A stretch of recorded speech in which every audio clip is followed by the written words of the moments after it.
Hi అండి. అందరికీ good morning. Welcome to my channel Bhagyalakshmi పచ్చ. వీడియో నచ్చితే లైక్ చేయండి, హైప్ చేయండి.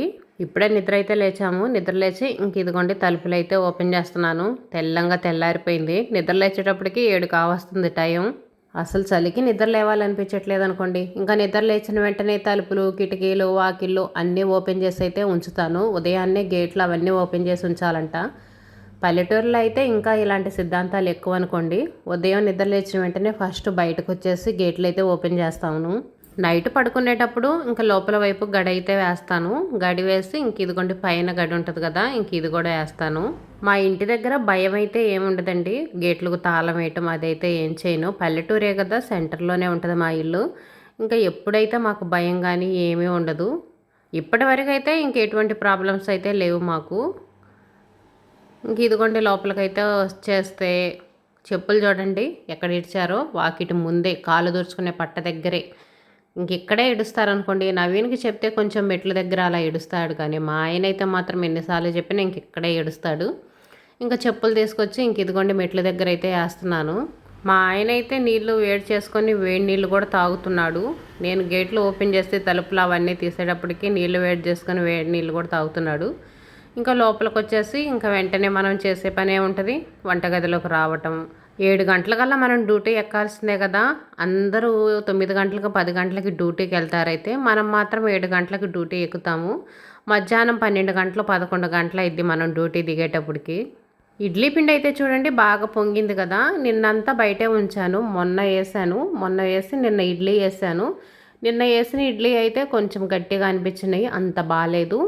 ఇంకా అందుకని పిండి పొలవలేదు కదా అని చెప్పేసి ఈరోజు కూడా బయటే ఉంచాను. ఈ రోజుకైతే మాత్రం పిండి బాగా పులిసింది. ఈరోజైతే ఇడ్లీ ఇంకా బాగానే వస్తాయి. నిన్న ఒక సిస్టర్ అయితే కామెంట్ పెట్టారు, పిండి వేసిన రోజైతే పులవట్లేదు, ఇడ్లీ బాగుండట్లేదు అని చెప్తే, ఇంకా మనం ఈ పిండి గిన్నె ఉంది కదా, దీనికంటే పెద్ద సైజు గిన్నెలో కనుక పెట్టేసుకొని, అంటే ఒక పప్పు డబ్బా లాంటిది అలాంటి దాంట్లో పెట్టుకొని గాలి రాకుండా బాగా గట్టిగా మూత పెట్టేసామంటే పిండి అనేది బాగా పులిసిద్దంట. ఒకసారి ఇంకా మీరు కూడా అలా ట్రై చేయండి. ఎవరైనా పిండి పులవట్లేదు, ఇబ్బంది అవుతుంది అనుకున్న వాళ్ళైతే ఆ విధంగా ట్రై చేయండి. ఈసారి నేను కూడా ఒకసారి ట్రై చేస్తాను ఆ విధంగా అయితే. ఇంకా నిన్న మా ఆయన అయితే సత్తనపల్లి వెళ్ళి దానిమ్మకాయలు అయితే తీసుకొచ్చాడు. కాయలు చూడండి అసలుకి ఎలా ఉన్నాయో, చిన్న కాయలు. వద్దని చెప్పినా కానీ ఇంకా షాప్ వాళ్ళు బలవంతం చేసి ఇచ్చారంట చిన్న కాయలు. సరే నవీన్ కూడా తింటాడులే అని చెప్పేసి తీసుకొచ్చాడంట. దానిమ్మకాయలు అయితే మంచిది కదా, కొంచెం బ్లడ్ పట్టిద్ది, తింటే మంచిది అంటారని చెప్పేసి తీసుకొచ్చాడంట. కానీ గింజలు అనేవి లోపల చిన్న చిన్నగా ఉంటే పిల్లలు తినరు, చేదుగా ఉంటుంది. కొంచెం తీయగా ఉంటేనే పిల్లలు తినడానికైతే ఇష్టపడతారు. ఇంకా మా ఆయన అయితే హాట్ వాటర్ కూడా తాగేశాడు. ఉదయాన్నే 1 లీటర్ అయితే తాగుతాడు. నేను మాత్రం 1 లీటర్ తాగలేను, కానీ హాఫ్ లీటర్ అయితే తాగుతాను. నవీన్ అయితే అందులో సగం అయితే తాగుతాడు. ఇంకా స్నానానికైతే వేడి నీళ్ళు పెట్టేశాను. ఇంకా పప్పు అయితే నానేస్తున్నాను. ముందు పప్పు నానేసామనుకోండి, మనం టిఫిన్ పని ఆ పనులన్నీ చేసుకునేటప్పటికి పప్పు అనేవి నానతాయి. అసలు ఉదయం నిద్ర లేచిన వెంటనే ముందు పప్పు కనుక నానబెట్టామనుకోండి, మనం వండేటప్పటికి బాగా నానిపోతాయి. పప్పు కూడా త్వరగా ఉడికిద్ది. అందులో మా కుక్కర్ అంటే ఇంక చెప్పనవసరం లేదు, పాత కుక్కరు. దీనితో నా తిప్పలు ఎలా ఉంటాయో చెప్పలేము. కొత్త కుక్కర్ ఇప్పుడల్లా కొనుక్కునేటట్లేను. కొత్త కుక్కర్ మంచిది కొనుక్కోవాలంటే కనీసం 1000 రూపీస్ 500 అయినా సరే పెట్టాల్సిందే. ఇంకా దీంతో పని గడుస్తుంది కదా అని చెప్పేసి ఇంక ఇలానే కాలం గడుపుతున్నా. ఒక పొయ్యి మీద అయితేనేమో చట్నీ కోసం పల్లీలు అయితే వేయించి పెట్టుకున్నాను. ఇంకా ఇడ్లీ ప్లేట్లో కూడా వేసి పెట్టాను. ఇంకా ఎప్పుడు నీళ్ళు కాగితే ఇంకా అప్పుడు పొయ్యి మీద అయితే ఇడ్లీ వేసేసేయాలి. నీళ్లు కాగేటప్పటికి ఇంక ఇడ్లీ కావాల్సినవన్నీ రెడీ చేసి ఇంకా ఇడ్లీ పాత్రలు అయితే పెట్టుంచుతున్నాను. ఇంకా పిండి కూడా తీసేసి ఫ్రిడ్జ్లో అయితే పెట్టాను. పిండి బాగానే పొంగింది కదా. మరీ ఇంకా ఎక్కువ బయట ఉంచామనుకోండి పులుపు వచ్చేసిద్ది. ఇడ్లీ పులుపు వచ్చినాయి అంటే మనకు అస్సలుగా తినబుద్ధి కాదు. ఇంకా అందుకని చెప్పేసి ఫ్రిడ్జ్లో అయితే పెట్టేశాను. ఇప్పుడు చట్నీ అయితే చేస్తున్నాను. ఇదిగోండి శనగిత్తనాలు అయితే ఇంకా జార్లో పోస్తున్నాను. కాలుతుంది బాండి. ముందు మామూలుగానే పట్టుకున్నా, కాలుతుందని చెప్పేసి ఇదిగోండి మసిగుడ్డ అయితే తీసుకొనేసి ఇందులో కొంచెం శనగపప్పు అయితే వేస్తాను. మనం మిక్సీకి వేసుకునేటప్పుడు మాత్రం వేడిగా ఉన్నప్పుడు మిక్సీకి వేసుకోకూడదండి, కొంచెం చల్లారాలి. బాగా చల్లారిన తర్వాతే మిక్సీకి వేసుకోవాలి. లేదనుకోండి జార్ అనేది బాగా హీట్ వచ్చేసిద్ది, దానివల్ల చాలా ప్రాబ్లమ్స్ వస్తాయి. అందుకని ఏవి మిక్సీకి వేసుకున్నా సరే కొంచెం ఆరిపోయిన తర్వాత మిక్సీకి వేసుకోండి. ఇంక ఈరోజైతే పప్పు చేస్తున్నా కదా! ఇంట్లో అయితే సొరకాయ ఉంది. సొరకాయ పప్పు అయితే చేస్తున్నాను. సొరకాయకి ఇంక చిక్కు తీస్తున్నాను. మనం బంగాళదుంప ఇవన్నీ చిక్కు తీసుకుంటాం చూడండి. దీన్ని బట్టి చిక్కు తీస్తే అసలు ఎంత బాగా వస్తుందో అండి. ఫాస్ట్‌గా వస్తుంది. ఎప్పుడు నేను కత్తిపీటతో తీస్తాను. ఇప్పుడు చిక్కు తీశాను కదా! దాన్ని బట్టి ఓన్లీ బంగాళదుంపలే చిక్కు తీస్తాను. వేరే అయితే చిక్కు తీయను. కానీ బీరకాయలకి, ఇలా సొరకాయలకి వీటికైతే చిక్కు తీయటానికి భలే వస్తుందనుకోండి. త్వరగా పని అయిపోతుంది. ఇంకా సొరకాయ అయితే చిక్కు తీసేసి ముక్కలైతే కోసేస్తున్నాను. పప్పులోనే కదా కొంచెం పెద్ద ముక్కలు కోసేసుకున్నా కానీ ఇబ్బంది లేదు. సొరకాయ కూడా బాగా లేతగా ఉంది. సొరకాయ మనం చాలా రకాలుగా వాడుకోవచ్చు. సొరకాయ టమాటా కూర వండుకోవచ్చు, సొరకాయ పప్పు వండుకోవచ్చు, సొరకాయ పచ్చడి చేసుకోవచ్చు, సాంబార్లో వేసుకోవచ్చు. చాలామంది స్వీట్ తినడానికి ఇష్టపడతారు. అలాంటి వాళ్ళైతే సొరకాయని బెల్లం వేసుకుని కూరలాగా వండుకుంటారు. సొరకాయ గారెలు చేసుకోవచ్చు, సొరకాయ పాయసం చేసుకోవచ్చు. చాలా రకాలు చేసుకోవచ్చు అనుకోండి సొరకాయతోటి. మేమైతే స్వీట్ తినడానికి అంతగా ఇష్టపడము. నేను ఎక్కువ ఇంకా కారంగా ఇలా ఉన్నయే చేస్తుంటాను. తెపాల చెక్కలు కానీ, ఇలా టమాటా కూర కానీ, పప్పులో వేసుకోవటం కానీ ఆ విధంగా అయితే చేస్తాను. ఇంకా కుక్కర్తో నా తిప్పలు చూసారా? విజిల్ రావటం కోసం ఫస్ట్ కుక్కర్ పొయ్యి మీద పెట్టినప్పుడు ఆవిరనేది ఈ కాడ ద్వారాగా బయటికి పోతూ ఉంటుంది. ఇంకా అది బయటికి పోకుండా ఉండటం కోసం ఇంకా ఒక క్లాత్ అయితే చుట్టి పెట్టాను. విజిల్ వచ్చేంత వరకు అలా జాగ్రత్తగా చూసుకున్నాను అనుకోండి. ఇంకా విజిల్ వచ్చిన తర్వాత ఇబ్బంది ఉండదు. ఇంకా ఆవిరి అనేది బయటికి పోకుండా ఉంటుంది. విజిల్ వచ్చేటప్పుడు మనం ఇలా పైకనాలి. పైకన్న దాన్ని మళ్ళీ విజిల్ అనేది ఆగిపోవటానికి ఆ విజిల్ మీద చేయి పెడితేనే విజిల్ అనేది ఆగిపోయిద్ది. అలా ఉంటుంది కుక్కర్ తోటి నా పరిస్థితి. కానీ చాలా జాగ్రత్తగా ఉండాలి. మనం కొంచెం అజాగ్రత్తగా ఉన్నా కానీ కుక్కర్ వల్ల చాలా ప్రమాదాలు జరుగుతాయి. నాకు అలవాటైపోయింది. ఇంక నేను కొంచెం జాగ్రత్తగా దగ్గరుండే చేసుకుంటా ఉంటాను. కానీ సిమ్‌లో పెట్టకూడదండి. మనం సిమ్‌లో పెట్టామనుకోండి ఇలాంటి పాత కుక్కర్‌లు ఏమవుతాయంటే విజిల్ రావు. విజిల్ రాదు. ఆవిరనేది బయటికి పోదు. ఇంకా అలాంటప్పుడు ఏం జరిగిద్దంటే ఒక్కసారిగా కుక్కర్ అనేది పేలిపోయిద్ది. ఆవిరనేది లోపల ఇంకా పట్టలేక మొత్తం పేలిపోయినట్టుగా పైకొచ్చేసిద్ది. అందుకని కొంచెం పొంగిపోయినా సరే, కొంచెం ఖరాబ్ అయినా సరే గ్యాస్ అనేది హైలో పెట్టుకోండి. ఇంక మనకి ఏ ప్రాబ్లమ్ అనేది ఉండదు. ఒక్కోసారి నేను ముద్దపప్పు, ఉత్తపప్పు ఉంటది కదా! ఆ పప్పు చేసేటప్పుడు పొంగిపోయిద్దని చెప్పేసి సిమ్‌లో పెడుతుంటాను. ఒక్కోసారి విజిల్ రాదు. ఏంది విజిల్ రాలేదని చూసేటప్పటికి ఇంకా లోపలంతా ఆవిరి అలాగనే ఉంటది. విజిల్ అప్పుడు పైకి పట్టుకుంటే ఇంకా విజిల్ అనేది వచ్చిద్ది. అలాంటప్పుడు మనం ఎక్కువ సేపు మర్చిపోయామనుకోండి దానివల్ల చాలా ఇబ్బంది, చాలా ప్రాబ్లమ్స్ వస్తాయి. అందుకని ఎక్కువ శాతం కుక్కర్ అనేది మాత్రం హైలో పెట్టుకొనే వండుకోవటం అనేది చాలా మంచిది. మనకి కూడా సేఫ్టీ. ఇంకెలాగోలా పప్పయితే వండేశాను. పప్పొండి తిరగమాతేసేసాను. పప్పంటే పిల్లలు ఇష్టంగానే తింటారు. సొరకాయ పప్పులు, బీరకాయ పప్పులంటే మాత్రం పిల్లలు కొంచెం తినటానికైతే ఇష్టపడరు. కానీ నేను పిల్లలకి టమాటా పప్పు అని చెప్తాను. వాళ్ళు కట్ చేసేటప్పుడు అది సరిగ్గా చూడరు కదా! స్కూలుకెళ్తా వాళ్ళు రెడీ అవుతా హడావుడిగా ఉంటుంటారు.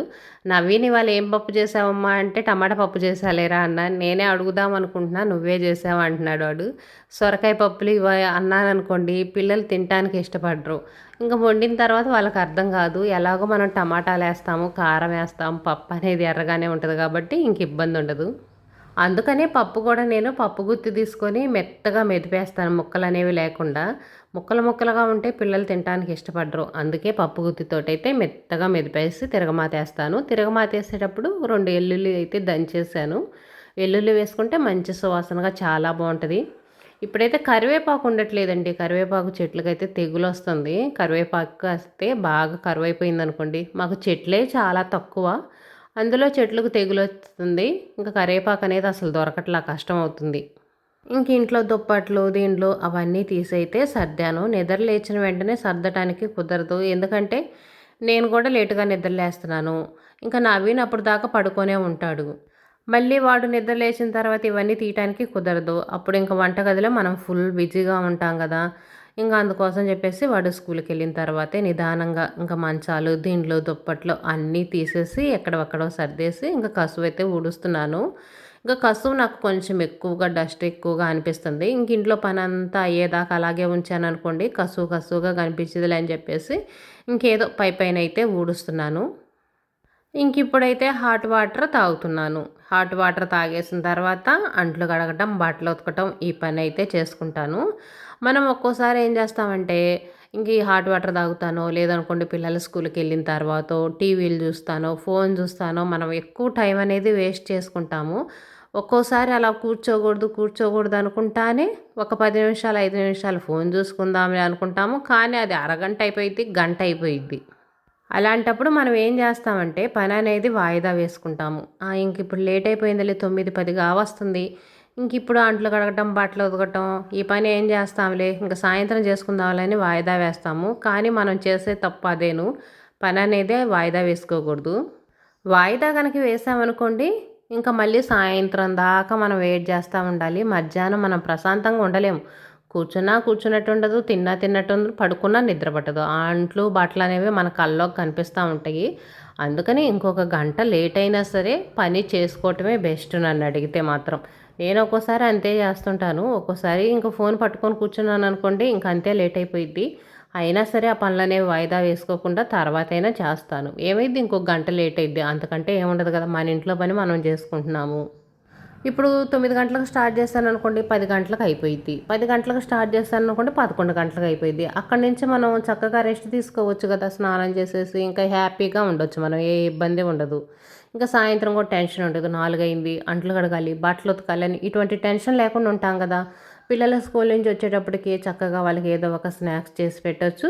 ఇంకా మనం తర్వాత నిదానంగా పని అనేది చేసుకోవచ్చు.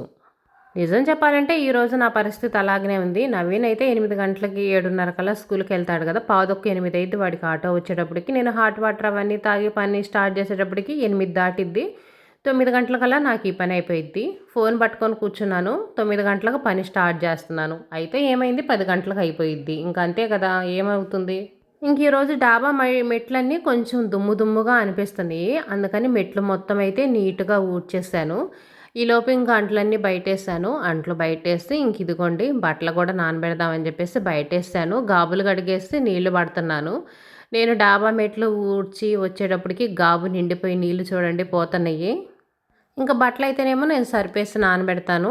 ఇంక ఇదిగోండి సరిపేసి కొన్ని నీళ్ళైతే పోసాను. ఇంకొంచెం నీళ్ళైతే పోసి ఇంక బట్టలైతే నానబెడతాను. గాబు నిండిపోతున్నాయి కదా! ట్యాప్ తిప్పాననుకోండి వెనక గాబు ఉంటుంది బాత్రూంలో మాకు. ఇంకా నీళ్ళు బాత్రూంలోకైతే వెళ్తాయి. ఆ గాబు కూడా నిండింది అనుకుంటే ఇంక మోటార్ ఆపేసుకుంటే సరిపోయిద్ది.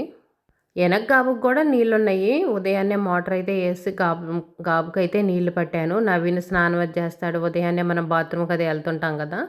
ఇంక ఇదిగోండి మోటార్ అయితే ఆపేస్తున్నాను. ఇదేనండి ఈరోజు వీడియో. వీడియో ఎలా ఉంది, నచ్చిందా లేదా అనేది తప్పనిసరిగా కామెంట్లో చెప్పండి. వీడియో నచ్చితే లైక్ చేయండి, షేర్ చేయండి, సబ్స్క్రైబ్ చేసుకోండి.